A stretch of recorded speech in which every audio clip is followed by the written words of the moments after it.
तहरीक इंसाफ की जानिब से यह तासुर दिया जा रहा है कि हुकूमत इसकी मुमकिना तहरीक से खौफजदा है और इससे मुज़ाकरात करना चाहती है, यानी तहरीक इंसाफ अपनी सियासी पोजीशन को मजबूत साबित करने की कोशिश कर रही है। लेकिन हुकूमत का यह मानना है कि वो कौमी सलामती कमेटी के इजलास में शिरकत ना करके अपने लिए सारे दरवाजे बंद कर चुकी है। जाहिर है, एक तरफ PTI हुकूमत के खिलाफ तो पहले ही महाज संभाले हुए थी, लेकिन अब वो इदारों को भी नाराज करने की पॉलिसी पर अमल पैरा है। ऐसे में तहरीक इंसाफ को सुख का सांस मिलना मुमकिन नजर नहीं आता। यहां तक कि ट्रंप इंतजामिया जैसे तहरीक इंसाफ उम्मीदें वाबस्ता किए हुए थी, वो उम्मीदें भी बज़ाहिर दम तोड़ती हुई नजर आ रही हैं। और अब तहरीक इंसाफ के पास एक वाहिद ही रास्ता बचता है, वो एक मजबूत अपोजिशन अलायंस तरतीब देकर हुकूमत के खिलाफ मौसर तहरीक चलाए। लेकिन यहां भी PTI को कुछ खास कामयाबी नहीं मिल पा रही। मौलाना फजल रहमान और PTI में दूरियां फिर से बढ़ रही हैं।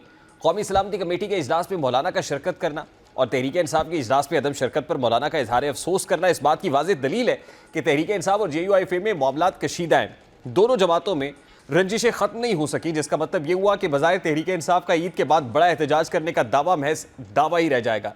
जाहिर है, तहरीक इंसाफ मौलाना फजल रहमान के बगैर किसी भी एहतजाज और जलसे को कामयाब नहीं बना सकती, इसलिए तहरीक इंसाफ एहतजाजी तहरीक चलाने के लिए इतनी मुतहर्रिक नजर नहीं आ रही। JUIFA ये समझती है कि तहरीक इंसाफ इसको किसी भी मामले में एतमाद में नहीं लेती और मौलाना फजल रहमान ये गिला बार बार करते हुए भी नजर आ रहे हैं। और उन्होंने हाल ही में मुस्तफ़ा नवाज खोकर की जानिब से दिए जाने वाली दावत इफ्तार पर PTI से ना सिर्फ गिले शिकवे किए बल्कि अपनी भरपूर नाराज़गी का इजहार भी किया। जैसा कि मीडिया रिपोर्ट्स के मुताबिक जमीयत उलमा इस्लाम फ़िक़्ह सदर फजल रहमान कौमी सलामती के इन कैमरा इजलास से मुतालिक फैसले पर PTI से नाला दिखाई दिए। ज़राए के मुताबिक मौलाना का कहना था कि तहरीक इंसाफ ने पहले कौमी सलामती कमेटी के इन कैमरा इजलास में शिरकत का फैसला किया और फिर PTI शरीक नहीं हुई। ऑपोजिशन का जब इत्तेहाद है तो फैसले से कबल मुशावरत लाजमी है। PTI ने नहीं जाना था तो हमसे मशवरा करते, हम मुश्तरका फैसला करते। PTI एक तरफ इजलासों से बायकॉट करती है, दूसरी जानिब हुकूमत के साथ बैठती भी है। PTI एक फैसला करे ताकि ऑपोजिशन का लाहेमल वाज़े हो। ज़राए के मुताबिक मौलाना ने कहा कि PTI को चाहिए कि सरकारी पार्लिमानी दौरों का भी बायकॉट करे। एक तरफ तहरीक इंसाफ के सरकारी पार्लिमानी दौरे जारी हैं तो दूसरी जानिब बायकॉट समझ से बालातर है। PTI अपना मौक़िफ़ वाज़े करे। अब मुस्तफ़ा नवाज खोकर के इस इफ्तार डिनर की जो अंदरूनी कहानी सामने आई है, तो ये कहा जा सकता है कि दोनों सियासी जमातें एक दूसरे पर अब भी एतमाद करने को तैयार नहीं हैं। ज़ाहिर है, जब अपोजिशन जमातों ने मिलकर चलना है तो इसके लिए एक दूसरे से राब्ता बढ़ाने की ज़रूरत है और एक दूसरे पर एतमाद करना भी नागुज़ीर है। लेकिन ना PTI दिल से मौलाना फजल रहमान के लिए रंजिशें निकाल सकी है और ना JUIFA ऐसा करने में कामयाब हो सकी है। यही वजह है कि मौलाना फजल रहमान का सियासी वज़न हुकूमत के पलड़े में जा रहा है और इस मौके का फ़ायदा उठाते हुए हुकूमत की कि वो JUIFA को अपने साथ शामिल करे ताकि हुकूमत और भी ज़्यादा मजबूत हो सके। वज़ीर दिफा ख्वाजा आसिफ भी इस ख्वाहिश का इजहार कर रहे हैं कि JUIFA हुकूमती काबीना में शामिल हो जाए।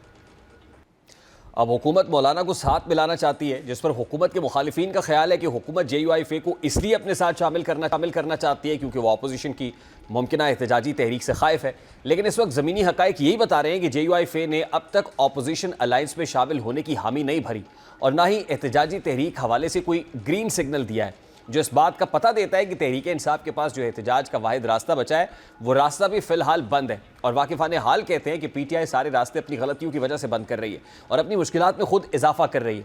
वो इदारों के खिलाफ भी खुलकर सामने आ रही है। सोशल मीडिया पर मनफी प्रोपेगेंडा करने का इल्ज़ाम भी PTI के सर लग रहा है और JUIFA इस मामले की तफ्तीश भी जो है वो भी कर रही है और इस में अहम पेशरफ्त भी सामने आई है जो तहरीक इंसाफ और बानी PTI की मुश्किलात में इजाफे का बाइस बन सकती है। ज़राए के मुताबिक पाकिस्तान तहरीक इंसाफ के सोशल मीडिया पर 3 बड़े ऑफिशियल अकाउंट्स यानी बानी PTI, तहरीक इंसाफ PTI और PTI ऑफिशियल अकाउंट्स का ताल्लुक बानी PTI से है और ये तीनों अकाउंट्स बैरून मुल्क से अलीमा खान के जरिए भेजे गए।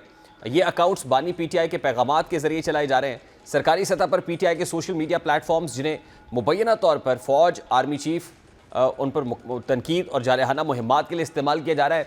इस हवाले से की गई तहकीकात से ये बात सामने आई है कि ये सोशल मीडिया अकाउंट्स बैरून मुल्क से बानी PTI के नामजद करदा अफराद के जरिए चलाए जा रहे हैं।